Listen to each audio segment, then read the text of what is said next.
Happiness is beautiful, it's a kind reality. Happiness is the highest good, happiness is free. So let's be so very happy. Yeah, let's be so very happy. Yeah, let's be so very happy. Welcome to the Happiness Show. This is George Ortega. I'm here with Lionel Ketchin, and we're here to talk about happiness because happiness is, always has been, and always will be the point of it all. Today we're going to be talking about happiness promotion as the key to a happier world. I mean, the idea behind this show, Lionel, is because they have been studying happiness for 40 years. I mean, there's like very successful interventions. There are more and more books coming out on it each year. You know, we know how to become happier, and you know, and happiness, the importance of happiness is very well known. But the idea is that, you know, there has to be a next step. There has to be a step of taking what we know and using it in the real world. Okay. What's the best ways to do that? I mean, other than using it for ourselves and people finding out that it's working for us. Well, yeah, all right. We've got to go through steps, though, because, like, first of all, like, very few people know that this research has been conducted. Very few people know that for 40 years researchers have been studying happiness. Very few people know that they've come up with successful happiness programs and happiness interventions. So I think that's the first step. I mean, that, you know, without, and you know, it's even more basic than that. A lot of people don't understand that their happiness is much more under their control than they realize. So now you've hit a nerve, and you're 100% right about that. And that's putting it mildly, the way you put it. I mean, people don't realize how much control they have and how much they give up. Oh yeah, and again, part of this show is geared toward the happiness researchers. You know, this show is on the web. It's, you know, thehappinessshow.com, and it's some of the researchers, I think, tune into some of the episodes. And the idea is, like, their work is like pioneering. There's no more important work being done on the planet than what they're doing. I mean, it's true. Like, work for peace, work for the economy, work for whatever. These are great works, but I mean, the reason they're great works is they help people become happier, whereas these happiness researchers are addressing our main goal and the main problem of life directly.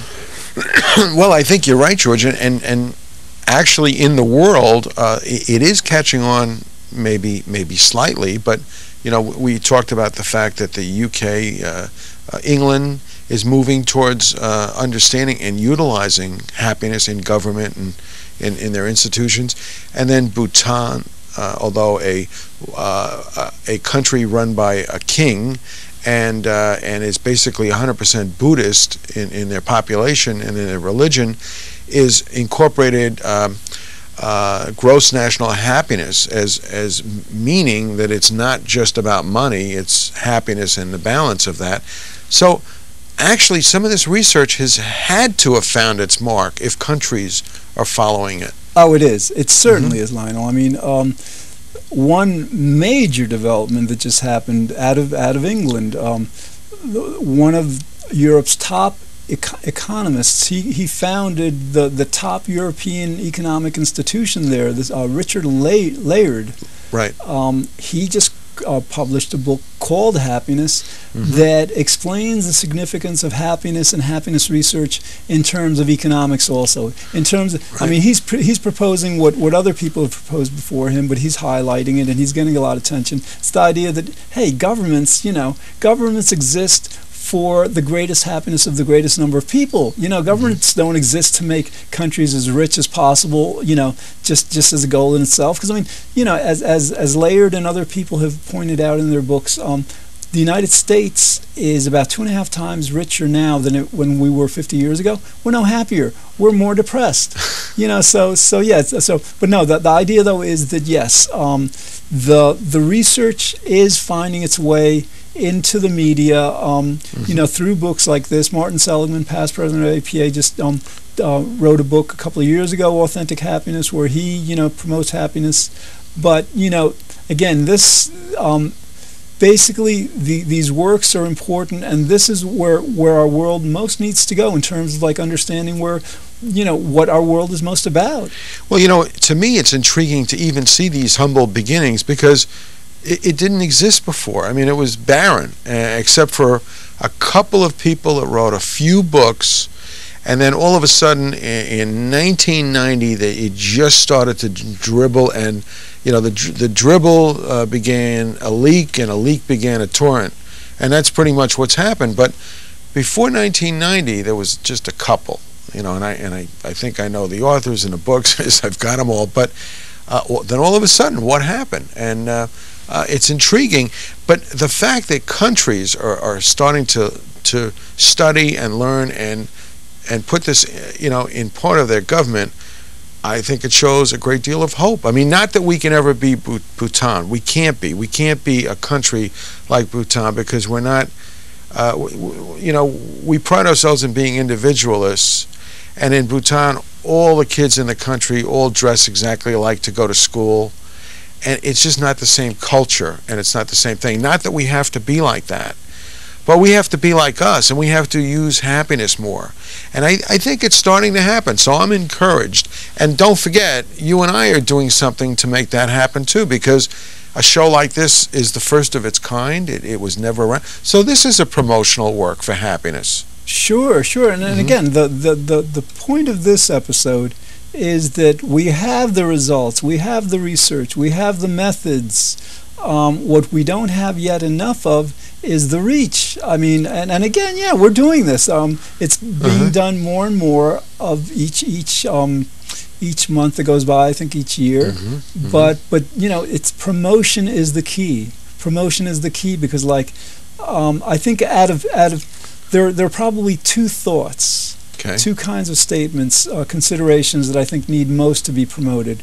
One is you've got to people have to understand that life is about happiness. Life is not about amassing wealth. It's not about being as healthy as possible. It's not about accomplishing as much as possible. These are all like means. These are all things that are like we do to keep busy, to impress our friends or whatever. It's not what life is about. So the first thing that people have to understand is life is about happiness. Okay, so that's a major thing. The second thing is, once they understand that, it's just the simple understanding that everyone can become so much happier with very simple effort. It's very easy to become happier just by learning a few principles, just by understanding happiness. Well, it's so much simpler to become happier when you learn that you have control over the things that don't make you happy, and that you may not be able to control those things, but you can control your reaction to those things. You can control your emotional reaction. You can control your thinking. You can control your feeling states. You can control your state, your physiological state, psychological state. I mean, we have so much control, we don't exercise any of it, and that's why when something bad happens, we become unhappy.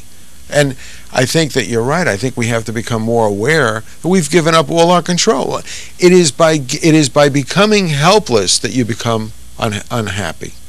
Yeah, and like again, we should be promoting the idea that our society, the society that we've created, it creates a lot of happiness. Things are fun, sports are fun and all, but I mean, like, Imagine if in junior high schools, colleges, rather than having like tennis competitions or football games, basketball games, they'd have like happiness competitions. I mean, just we have a happiness throwing competition, happiness Olympics. Happiness. Just like having people get together, happiness clubs, happiness groups, happiness teams, to just like to understand. Happiness is a skill. It's like yes, throwing a ball. It's like hitting a tennis ball across a court. And George, when you bring it up that way, if you've never played the game, it wouldn't interest you. You've got to get out there and play. You got to at least pick up the bat and ball if you're going to play baseball, and say, all right, it's not for me, or maybe you haven't tried it enough. But if you get involved with it, it becomes addictive, I'm sure. And it's the same for any kind of sport, whether it's running. I mean, people get wild over that, and then they start running marathons and triathlons and everything else. But it all begins by trying it, by practicing it. And I think people aren't practicing happiness, and so they have no idea what you and I are talking about. Right. So in terms of promotion, here's, okay, basically the mediums, the media that basically present things in the most expansive way, you know, that have the greatest reach, are print and magazine. Well, magazines to a TV. certain extent, but basically TV and the movies. Okay. I mean, especially TV. I think the average person, watches TV about at least 3 hours a day, something like that. So and I've like, even heard figures of 5 for kids, although yeah, that seems incredible. So I mean, you know, basically, okay, to address these, the two important points: one, that happiness is our main goal in life, and two, that it's much easier to become happier. You know, this is those are the mediums to really express those points. Those are mediums to reach people. If people can see on television shows people going through the experience of learning about happiness and becoming happier and having their entire lives changed, you know, like, you know, for example, a person who's like making a lot of money on a job, very unhappy, making a lot of money, but very unhappy. Sure. He learns about happiness, so he gets a job. Maybe he's making half as much, but he's 2-3 times as happy. People are doing that all the time out of Wall Street. They retire, they buy a candy store in Vermont, and they're happy, and they're making maybe a lot less than half, more like just a living. But they say this is great. You know, George, you brought up the news and magazines and television, and as you're bringing this up, I'm thinking that, you know, we've been in the newspapers. We were in the New York Times in January. We'll be in again in early April in the New York Times. That's not bad. This month, there's a focus on happiness in the Westport magazine in Connecticut, and they talked about the Happiness Club and things like that. So the newspapers are starting to be interested. I've been writing an article in a newspaper for the Fairfield Citizen News for 4 years, a column that I have, and I have the happinessclub.com if you want to get a free subscription. So the news is becoming more and more and more and more highly motivated to find out what is this all about, because we don't understand it, but we want to know. All right, yeah. So in terms of like the positive stuff that's happening, I mean, there is a lot of good stuff. For example, there is a movie coming out. It's supposed to come out in April. It may be delayed. I'm not sure. It's called One Happy Movie, where this documentary group went around the country. This is after 9/11. Right. They're basically demonstrating to people that yes, there is a lot of happiness in this country after 9/11. That 9/11. Didn't change our most basic desire in life. It didn't change our success in it. Right. Then later, hopefully this year, the reason I say hopefully this year is because I have a feeling this project is expanding as we speak. The director-producer has gotten in touch with HBO and major film distributors, and their distribution may be much wider than initially anticipated. But this movie is called In Pursuit of Happiness, and it's going to be a comedy documentary that's going to be narrated by Danny Glover. It's going to have Howard Zinn in it, Ed Begley Jr. It's basically going to, in a kind of hopefully productive way, make fun of the way we seek happiness in all these different ways that don't work, even though happiness is what we most want. So there are really major things happening to promote happiness, that'll come out over this year and next. Well, that's great.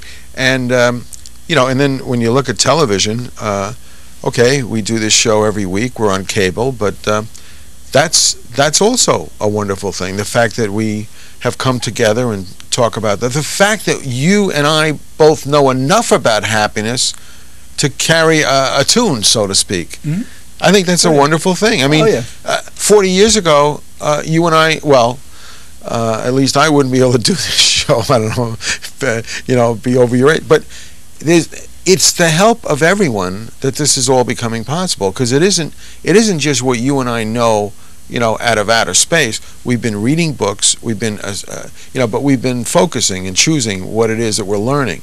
And that's what brings us together, because we've said, hey, this is bigger than the both of us. This stuff is really good, and that's why we're here, because we want to share this. Its time has definitely come, and unless somebody is telling people about it, how's anyone going to know this stuff exists? Right. You know, just wild. And happiness is big. It's getting bigger, but as an indication of how big it should be, Okay. you know, we went through, I think it was in the 1500s, the Magna Carta, you know, the freedom, liberty, equality, you know, independence.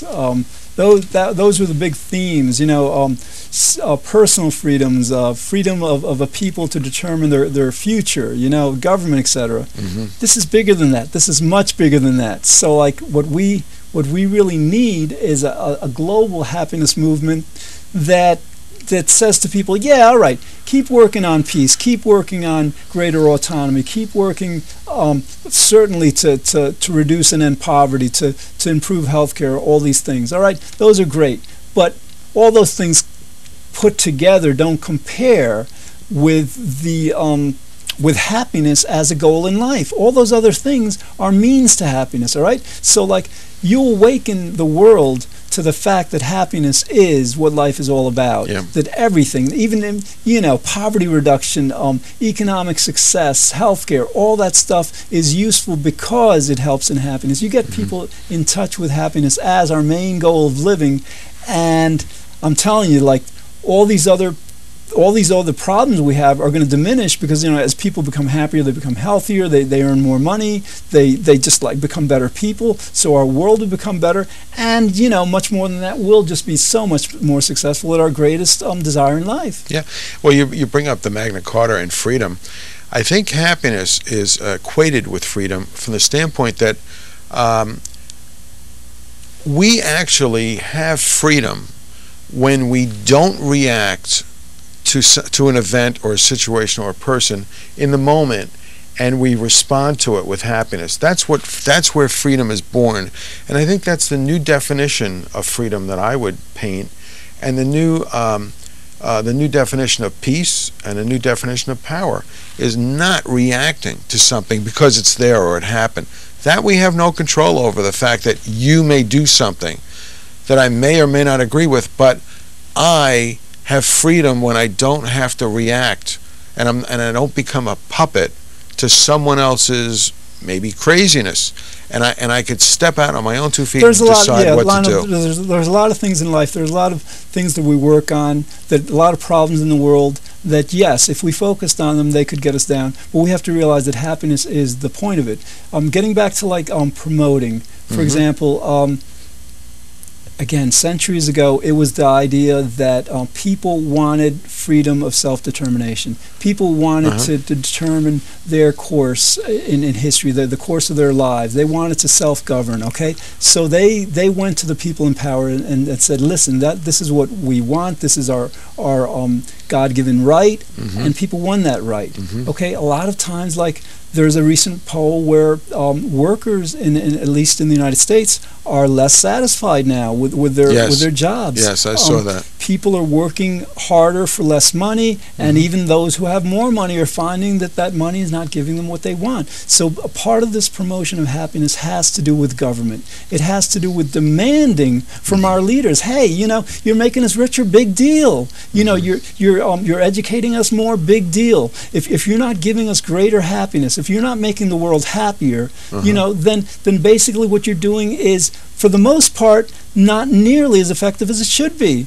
And again, this is a movement that should happen. It's something that I think will come out of the movement for freedom. But it's the idea that, like, freedom, equality, quality of life issues, education, all these things that you know, a standard of living, a standard for jobs, you know, good working conditions, you know, good working hours, all these things that people have fought for, have, you know, sometimes given their lives for, really culminate in this idea of happiness, and the idea that, you know, basically they were all for happiness, and now we've gotten to a point where, yeah, we can become richer, we're not going to become happier, we can, like, you know, improve certain kinds of conditions in life. They may lead to a little happiness, but we've just finally awakened ourselves as a civilization to the idea that, wait, we don't need for the world to be perfect in so many socioeconomic ways for us to be much happier. We can do that ourselves. And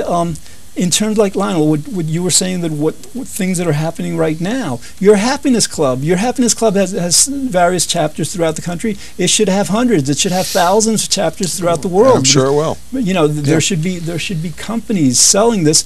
But again, back to the idea of government leading.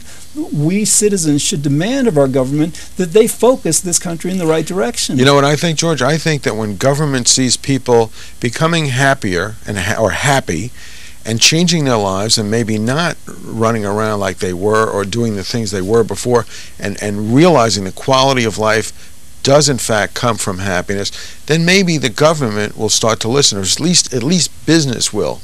But yeah, you know, governments are very involved in getting people to vote. And one good thing, I just read in an article last week that the younger votes, the new generation, 20 to 30-year-olds, etc., they're not buying into this money thing. They're seeking jobs that they enjoy. It doesn't, you know, the money isn't important to them, and that's very important, because when you have a whole generation of young kids who have a lot of energy, a lot of ideas, a lot of creativity, understanding, you know, the meaning of life, understanding that we're here not to succeed, not to get really educated, not to achieve things, but to become as happy as possible, then governments will listen. Exactly. And, you know, on the other hand, I think in terms of business is starting to listen to happiness as well, because although very humble beginnings with advertising, but happiness is creeping into the advertising world. And businesses are starting to understand that a motivating factor that they've completely overlooked, or maybe never even knew existed, was happiness. And now they're starting to capitalize on it. Hershey bars, Hershey's chocolate, Delta Airlines, they're running an ad with Happiness Runs. It's a song by Donovan on an older album, and Donovan's a great spiritual person, a great singer. But the music and the ads are starting to take shape. So what advertising is saying to you is, we know happiness is important to you. We can help you. We will assist you in your happiness. We will help provide that for you, because we know that that's what you want. I think that's a great step forward. Yeah, well, I mean, the ideal thing would be for businesses to catch on to the greatest prize there, that happiness is a skill. Yes. Happiness, people can pay, and not very much money. It doesn't. I don't think it costs very much for people to go into a class for, let's say, 2-3 months once a week and learn how to become much happier. Right. So yeah, businesses it's a whole uncharted territory for them. Would they be like karate classes where you go in instead of learning? Oh yeah, extreme happiness. or yoga classes, for example. You know, happiness groups. Like Berlitz language classes. Okay. Any kind of, like, you want to be a real estate agent, you go to a real estate class. You go to any college. I mean, college is basically charging people to attend classes. That's true. You know, so it's the same thing. What we need, though, is like back in the 60s we had Martin Luther King. We've had great figures that have promoted great causes. We need people to promote happiness. You know, we're doing this, and we're doing this to the best of our abilities for now. Hopefully our influence will increase, and, you know, we'll be able to reach more people. But, you know, there are major figures in the world, major political figures, major sociological leaders, you know, religious leaders, and we need major figures promoting happiness. You know, this guy, he's a lord, you know, Lord Richard Layard of England. You know, with his book on happiness, right? That a top economist is getting behind this idea that governments should stop focusing so much on economics and should start providing people what they most want. That's big, and hopefully, God willing, major promoters, people who really have the backing, the money, the ability to really move great populations of people, will understand that yes, this is the makings of movement. The world is ready to be introduced to our greatest goal. Well, maybe I got a little more positive take on this. I would say to you that the world's already ready, so I think anything's going to work. The way I see it, because I've been living with this for a long time, and I see the world getting really vibrating with happiness, really wanting to know more all the time, I would say that it's going to work. In fact, even if it's done all wrong by the poorest, saddest soul that you could ever pick to start leading this revolution, if you want to look at it that way, I think it's still going to take off. That's what I think. I agree with you completely. Oh yeah. But see, this is like Lionel. This is about the show. I started the show about 1.5 years ago or so, Okay. right? That was before Seligman came out with his book, before Laird came out with his book, That's right. before Times article, right? And you've been doing your club since 2000. Right. All right, so basically, we've reached this point where, yes, we know it's going to happen, Yep. but for me, this is a very fun time because Yeah. it goes from hoping something will happen to knowing it's going to happen, and then what I'm doing now is I'm enjoying trying to make it go as fast as possible. Oh yeah, because why not? Because what else? That's where we are now. That's what the promotion is about. The knowledge is there, the interventions are there, psychologists are behind it, businesses are getting more and more behind it. Yep. So now it's a matter of speed. Let's make it happen tomorrow. Well, George, I do want to tell you that one of your thoughts really, I was thinking about something you said to me quite a while ago now, and as I'm getting ready this morning to do the show, I'm looking in a mirror, and your thought is ringing through my ear, and that thought was, okay, the Happiness Show may not be the best show on television, but it's the most important show on television. And I said, you know what? You're right. It isn't. We're not saying self-importance. Right. We're talking about importance for the human race. Oh, That's yeah. what we're talking about. I agree completely. It's by far the most important show on the air. In a way that sucks. You know why? Because I mean, we're not professionals. Yeah, right. We've got some reach. We're on the internet. We've got over 80 episodes on our website. But for this most important show in the history of mankind, I believe. What are we doing pushing it? I mean, exactly. Let's get some major players in here. I agree, and I think it's fun to sit here and laugh about that. Oh yeah. Well, yeah, maybe a couple of movie stars wouldn't hurt. Well, that's the thing. I mean, because again, this is what we know that it's going to happen. We know that happiness, that people finally understand, and now it's a matter of just making it happen as quickly as possible, and that's where the major players come in. Well, do we have a location where all the movie stars could line up and we could start picking the ones we want? Just kidding. Well, no, I don't think I'm going to be involved in this stuff. This is simple stuff. I mean, they watch our shows, they read our books, the books out. They don't need our involvement in this. Really. That's true. All right, but really, the time is ripe for happiness to be promoted, Yes, it to be is. sped up, and God willing, it'll happen very soon. All right, well, that's all we have time for tonight. Thanks for watching. In the future, we'll explore other topics designed to help us better enjoy life. This is George Ortega and Lionel Ketchin saying, be good, think well, feel very happy, and I hope you'll join us next time here on The Happiness Show. Happiness is powerful. It's our underlying need. Happiness is why we live each day. Happiness is destiny. So let's be so very happy. Yeah, let's be so very happy. Yeah, let's be so very happy.